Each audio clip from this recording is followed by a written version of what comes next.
Welcome in, everybody. Welcome in. No matter what time of the day or night it is a great time to be a Gamecock. I am Tony, here with Adam. You know we were both raised as gentlemen, so we know it is ladies first, talking Gamecock women's basketball, and they are right back on track in a big, big way. 2 top 10 wins. Count them. 2 beat Duke on their home court, which was fantastic. We had over 15,000 fans for the pajama night game, the teddy bear toss. Everything looked great with that game. The optics were fantastic on ESPN. And then they went down to Texas and they squashed TCU, ranked ninth at the time. Obviously, they're going to drop. But first game against Duke, they won 81-70, and then 85-52 over TCU. Just a fantastic showing of just giving that dominance and just staking your claim, saying, yeah, we are definitely one of the top 3 teams in the country right now, and we are trying to be back on the quest to be number 1.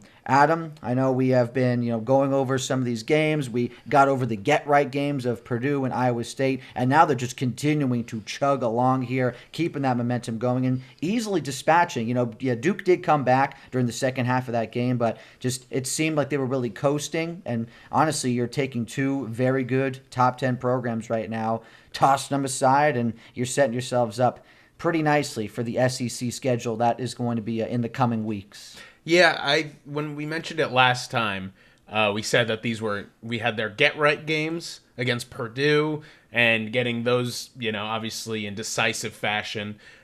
These last 2 games, they weren't get-right, they were statement games. It's like, we are still the best. We are still one of the best schools, best teams in the nation. These last 2 weeks, I was expecting a little closer, and they have just ran away with it. They're doing exactly what we said they needed to. The hot starts, not letting the other teams capitalize on any mistakes, just keeping your foot on the gas, and it's clearly been full speed ahead for these guys, or these ladies. Sorry, they've been demolishing these opponents, and this is something that for our women's squad has been fantastic. Just knocking down all these ranked opponents that have been put up against them ever since you had that tough road loss at UCLA. And it doesn't even matter. At this point, that is in the rearview mirror. They are just continuing to have utter dominance, and I am here for it. So you go back briefly, just going over some of these games that have occurred. Duke, on paper, it looks like it was a close score, 81-70, but truly, South Carolina in the first half, they controlled the tempo of that game, as we thought they would. They had the roar of the crowd. It was a great atmosphere there, Colonial Life Arena, and they really divvied up the points. They had a great standing on the defensive front. They really held in check more of their top scores. I do want to give a quick shout out to Delaney Thomas from Duke.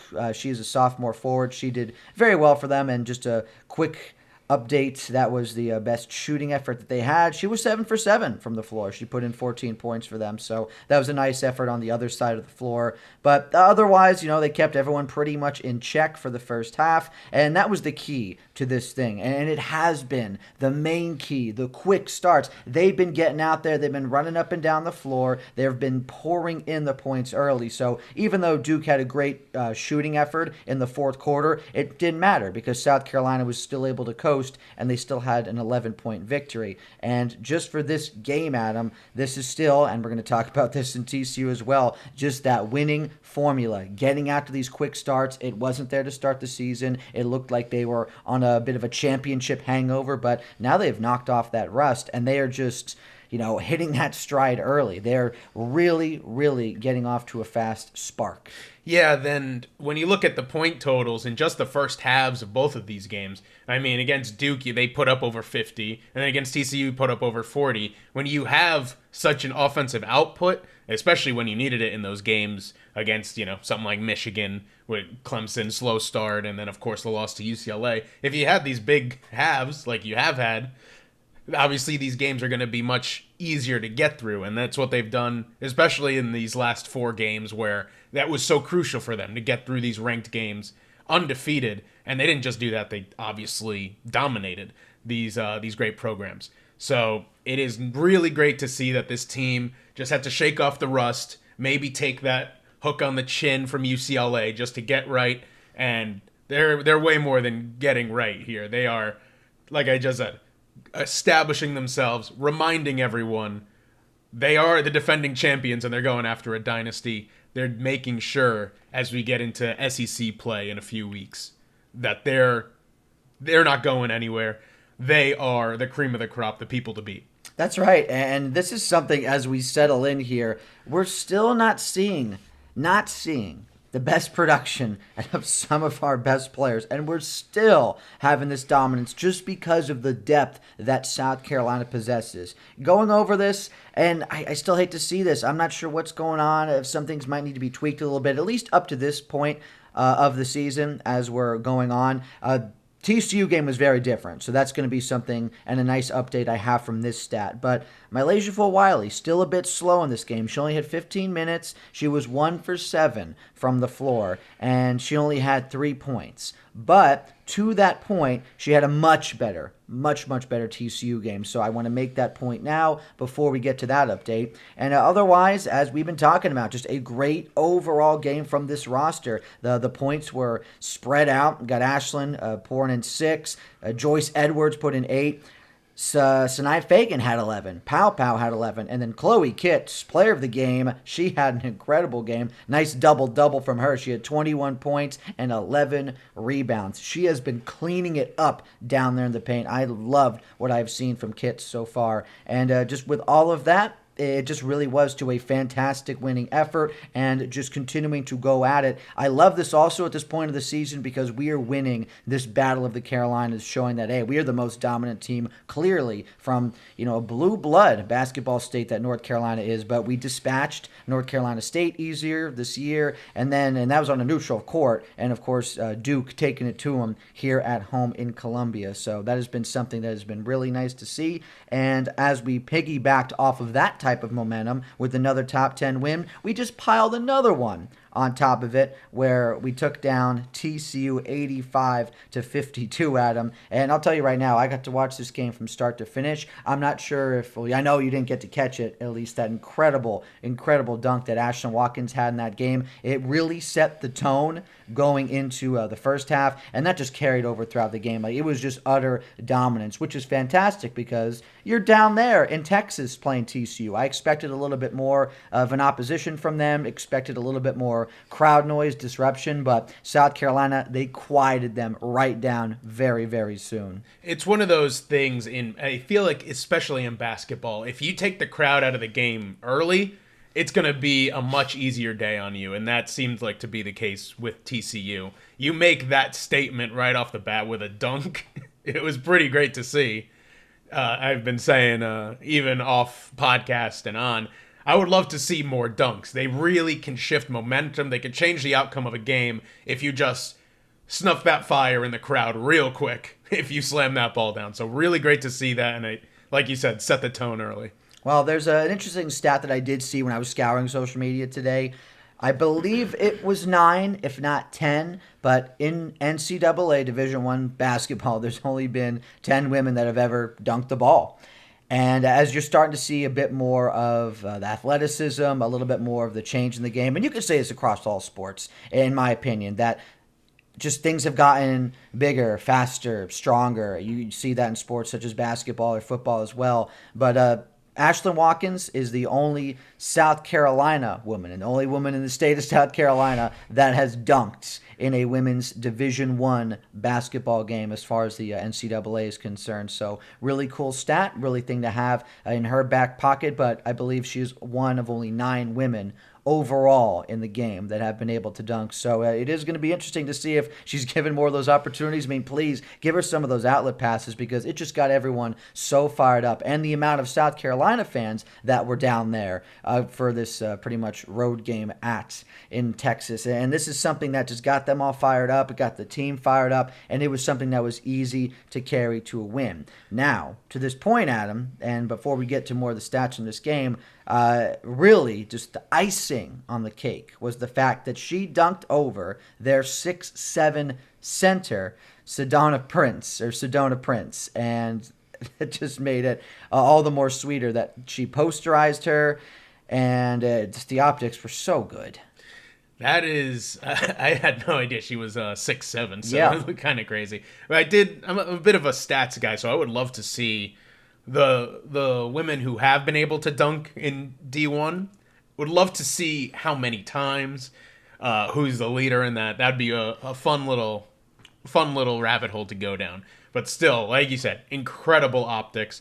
Just they say, of course, putting them on a poster, but for it to only be one of 10 times, it really did set the mood for that game. And I would love to, if it's at all possible, see way more of that, especially out of this team. I think it fits that style of play, that dominant, in your face, we're gonna just go right at you over a 6'7" center. Yeah. Insane to dunk over that. It's an exclamation point that you can just really have as a focal point for a game. And also, Adam, this is something that we just discussed before starting this recording. With the player and just with the character concerns that Sedona has, that's just something that I've researched and as far as any articles, anything in terms of videos that I've seen, and just everything surrounding her in the sense of, yeah, her character or just who she is as a person. It has been in an exceptionally negative connotation. Now, I only know so much. I can only be someone that is on the outside looking in, but any of the videos I've seen from people trying to decipher what happened between Sedona and an incident that she had with an ex-girlfriend of hers while she was in Mexico. It has completely turned a lot of people and their opinion on her around because she is a successful TikTok creator. She has a few million followers on social media, and basically from the point of this late summer now going into the late fall, it's just been littered with negative comments. So the fact that this happened to her and she got dunked on by someone that is 4 inches shorter than her, it was just another reason for people to flood with hate comments. And it's something that when you get to this point of an era that we are in with social media and everyone is just easy to be a sleuth and find information and do a lot of digging from themselves, just seemingly a reasonable person to get dunked on by Ashlyn Watkins. So I will leave it at that. And happy that happened in this game, and it led to just the floodgates opening, pouring in 85 points for our Gamecocks overall. And guess what, Adam? The points were spread around again pretty well for South Carolina. And also another quick shout out to Chloe Kitts. Following up her 11 rebound game against Duke, she had 12 in this game. So she is just really doing well, just cleaning it up down there. And I could see just how active she is there. She easily could have had a shot at 15 rebounds if she had just slightly different placement. But she has a great eye for the ball, whether it is defensive or offensive rebounds. And that's just something else that she can add to her game. She wasn't as offensive with the output. She only had 4 points. Fagan had 4. Bree Hall had 5 points. Raven Johnson, 3 for 6, though, on 3-point range. Baskets. So I'd love to see that from Raven. I want to start to see her get a little bit more of those shots up because I know she can make them. She's had a couple cold shooting nights, but love to see that from number 25. She had 11 points and so did Pow Pow. But player of the game in this one, Ashlyn, loved it with the dunk. I wish I could give it to her, but she still only had 6 points. As big as that dunk was for momentum and just for a viral moment, but it's still Malaysia Full Wiley. Yes, 21 minutes from her. But in those 21 minutes, Adam, she put in 20 points. She was 8 for 15 from the floor, so she had a lot of production and still only just over a half of a game worth of minutes. And that's against, on the road, essentially a top 10 program. So you know that she is going to be having more of these breakout games, trying to, just feel herself a little bit more, find that footing, because I know that she is an exceptionally talented scorer, especially when it comes to driving in the lane. Her mid-range game is really good. And if she can catch on, and Ashlyn could even put in a few more points, along with what she does on the defensive end, I don't know how this team can be beat if they are playing and all of these women are just really firing on all cylinders by the time we get to March, whether it is going to be someone in the way of opposition at that point in the form of UCLA or another team maybe like Maryland, who seems like they could be a really surprise good team this year.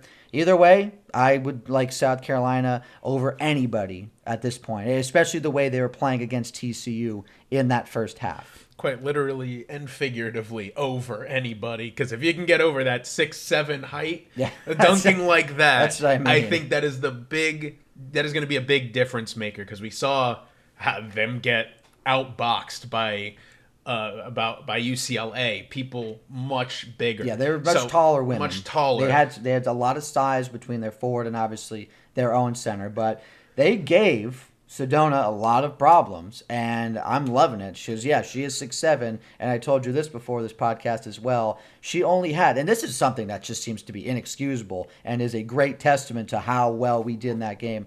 2 rebounds. How does your 6'7" center have 2 rebounds in a game? That is pathetic. That is crazy. You were the tallest player on the floor. You are a super senior. You're the oldest player out on that floor. You are, I believe she's 24. She's been with that program for 7 years. You tower over everyone on that court.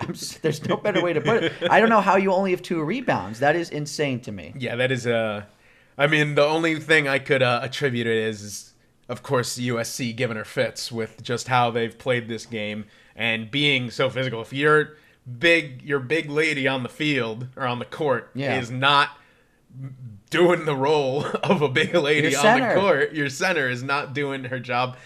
She had to have been living a nightmare that day. Yeah. So, and this is not to say that's something I could do. I'm only on a good day. I'm 5'9", Adam. I'm not. I'm definitely way more. I'm more of a guard. That's for sure. I think I'm more of the water boy.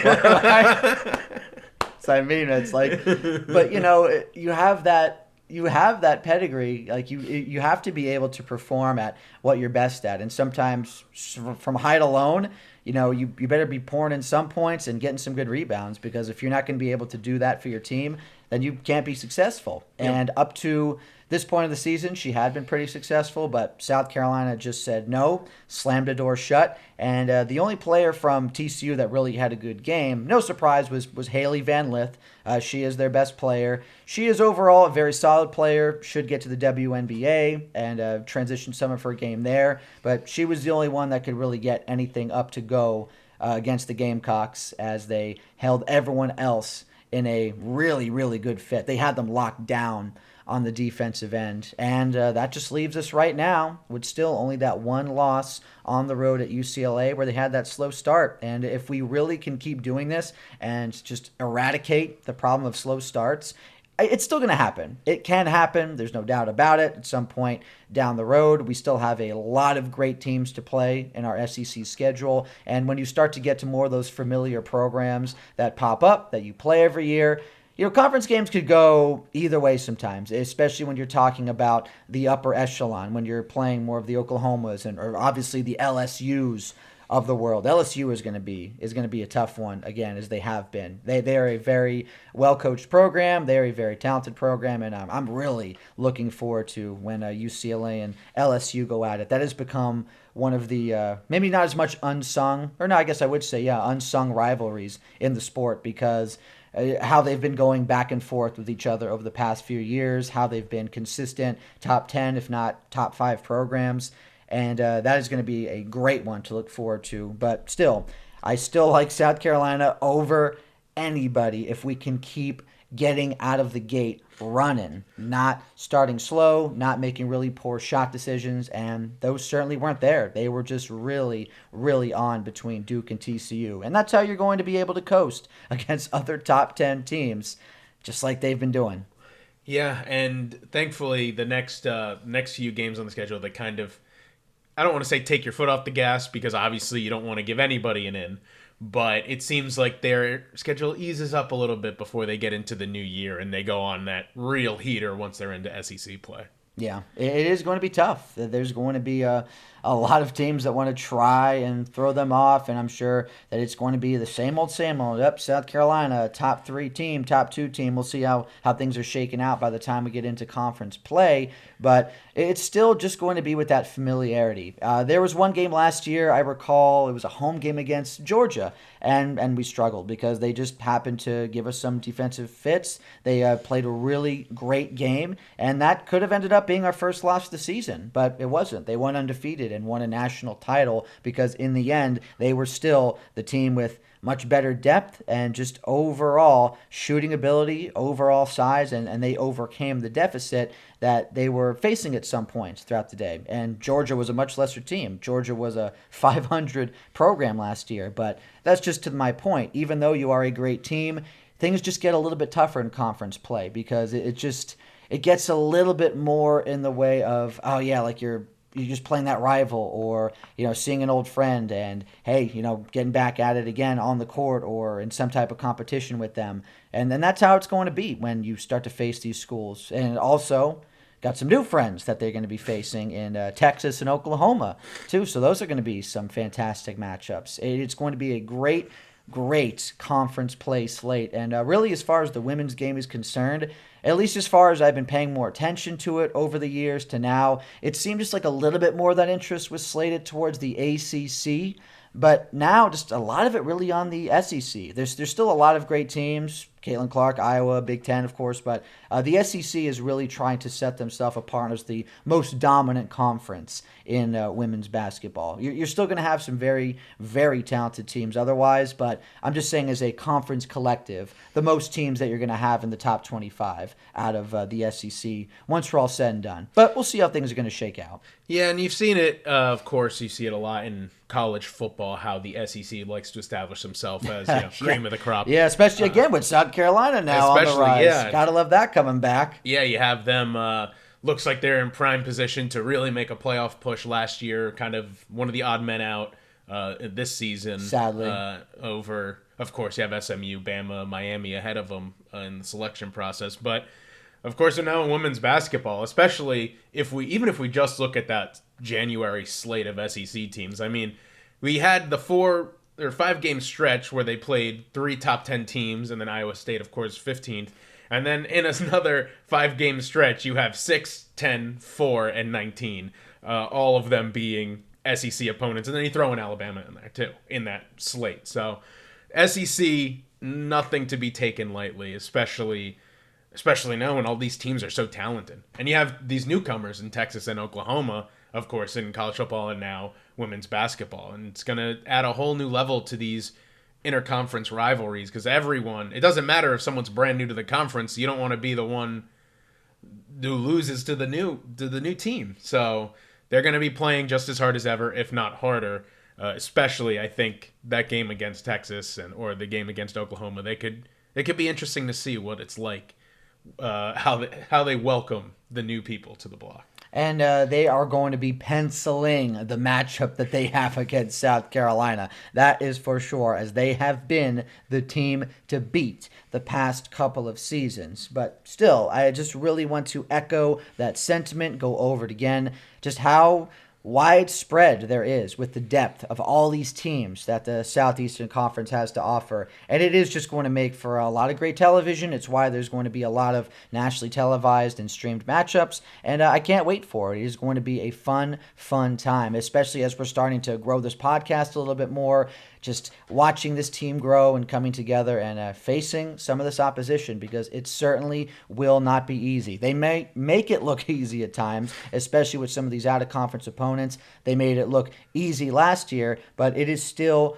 going to be tough. And this is just something, too, as we're going on with these games. Luckily, a lot of the bigger matchups they have for a home slate, which is going to definitely play to their advantage. And I also really want to be a part of some of these raucous crowds that are going to be on hand as we get into winter sports and people start to, just die down with the football thoughts and talks, because everyone's been so hyped and so excited on the Gamecocks and their football season. Shout out to them making the Citrus Bowl. So that's going to be a great matchup. Well-deserved. One of the more premier bowl games other than the playoff, as they're going to face Illinois. So that's going to be a great one. And that's what more of the talk in the sports realm has been here in Columbia. It's been a little bit more of a focus away from basketball. But now, with that all decided, there's not really much that could change other than the recruiting process for football. Now there's going to be a lot more focus on the hardwood before we get back to baseball. And, just seeing how the women have done and their climb trying to be continuing, and the men trying to fight their way back into the NCAA tournament.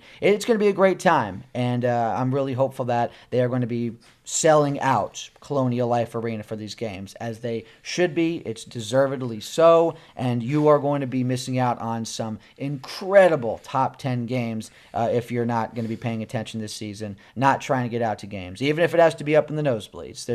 Sometimes there's not even a bad seat when you're talking about arenas. It's not like a huge football stadium. You could still, I feel that crowd energy. You're still pretty close to the court, and I know everyone has a different financial situation, but if you could still be there to witness some of these games, highly recommend it. Yeah, I've been to enough games over any sport really to know that there's nothing like supporting your team or in our racing sense and fandom, your favorite driver, just anything. Being there in person. It's a completely different feeling. You feel like you're a part of something much bigger, especially when it's a team like South Carolina, where it's such a great fan base to be a part of, and it's such an exciting time for the fans to have such a dominant team performing in front of them. If you get the chance to witness the makings of what could be a dynasty, I would take any chance that you get. I'm telling you, don't miss out. And it doesn't even have to be those top 25 games. This is something we also have been looking into with ticket prices, whether it's going to be still ones that are available or just resale tickets. You could get some upper deck tickets to the game this coming Saturday or Sunday against USF. And that's going to still be a great matchup at 2 o'clock.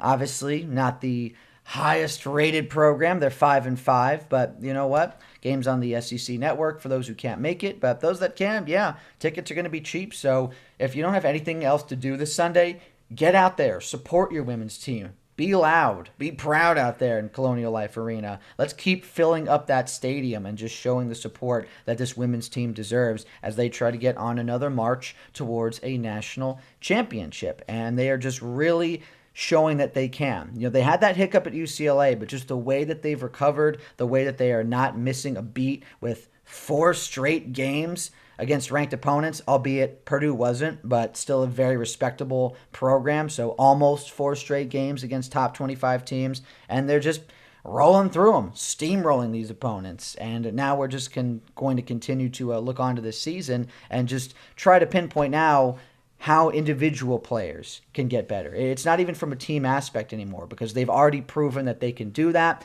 They've shown it. I just want to see some slightly better efforts from perhaps more of our bench. Hopefully we can try to get them in a little bit more. If Mylasia Fulwiley, as we noted, starts to make that jump again and she's consistently having incredible games, I just really don't see how this team could be beat other than the way that UCLA did with size. But I'm really hopeful that the way that they clowned Sedona in that TCU game, that's going to be something that they can do to other opponents that have these taller centers or these taller power forwards that could give us some fits, that we're not going to be struggling to get up shots in the paint, that we're going to be able to find ways to negate that height for players that are 6'6", 6'7", 6'8", because they exist out there. Our tallest players are 6'4", 6'5", and even though it doesn't seem like it's the craziest bit of height, 3-4 inches, it could still make a big difference between getting that tip, getting that block, and being able to get a shot up.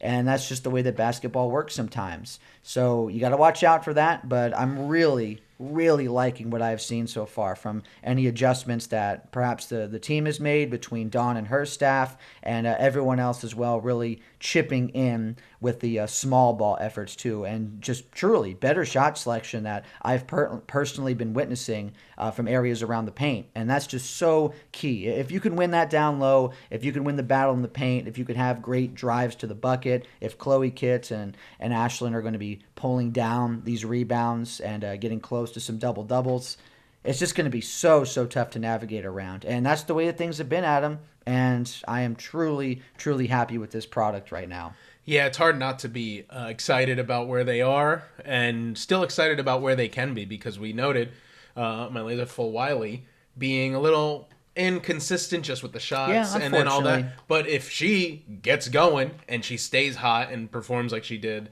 against CCU, who knows where that's going to put the team, you know? That's what I mean. She is a fantastic player. Absolutely. And she is arguably, at least the flashes that she showed last year, she has the capacity to one of the best players in the sport. And she's on the bench. That's the thing. You have possibly going over the course of the next year or two of the best players in the country that have the capacity to be. I really am seeing those flashes from Joyce Edwards as well. Shoot, you got Tessa Johnson on the bench. She is one of the best pure shots in college basketball for women. So I don't know. The fact that you have all of these players that are just still on your bench, not even in there to start the game, like it's just going to pay dividends down the road. And we are just really setting ourselves up nicely in terms of spreading that wealth around, whether it's going to be from the starters, making sure we're getting these bench players minutes that honestly would be starting probably for any other program.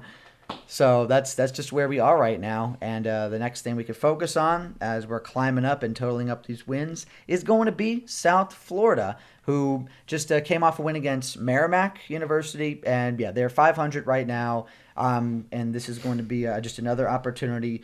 Yes, it should be a game that they should handle. It is going to be a game that I've analyzed already, and I personally believe that they should win by over 30 points, definitely, if not 40 maybe. Just hate to say that in an analyzation standpoint, but I would say, yeah, probably going to be a 35 to 40 point victory. But it's just going to be an opportunity to get the fans out there. You have these weekend games, these Sunday games, when maybe you're not going to be having something to do at that time. You get off of brunch or religious services, whatever you might be doing, maybe getting some yard work done early in the day. Just get out to CLA. Just support these women for a little bit of your time. Shoot, even if you don't have time to go to a full game, spend the few bucks that you might have to on some resale tickets and just pop in there and see some good ball. Absolutely. If you have the means, 100% support the team.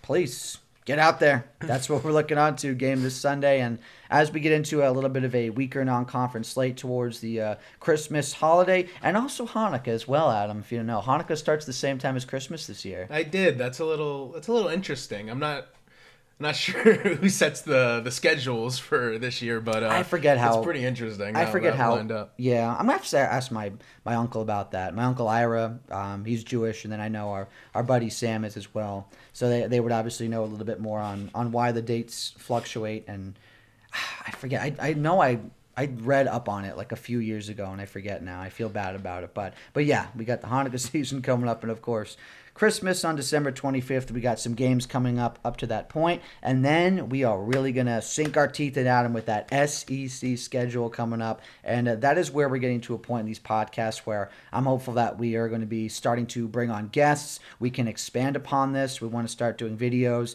and this is going to lead up to a lot of content that we want to start pushing out, including getting out there to the SEC Women's Championship and that tournament out in Greenville. But we're still a work in progress. We appreciate everyone who has found their way to the end of this podcast as we're trying to grow the list, grow our subscribers, and please like us on YouTube, like our videos, subscribe on YouTube. It's only going to help us grow, to have subscribers, to actually have you guys getting these notifications when we post these videos, post our podcast, and also, help us get to other platforms, because we've continued to build this from the ground up due to the love that we have for some very passionate sporting venues and ventures here in the Carolinas between our beloved Gamecocks and also racing, our other podcast that we do, Palmetto Pit Stop. It's all going to be on YouTube on the same network that we have here. So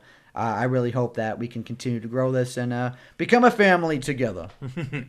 Yeah, I think it's the best it can be said is that the more obviously support and sort of interaction we see with the podcast that we've put out will obviously only help us to make a better product. So, of course, moving this to video would be huge. Of course, not just having to listen to us, but see how we react, interact, and speak instead of just having to listen to it. And then not just content like a podcast and expanding what this channel really becomes.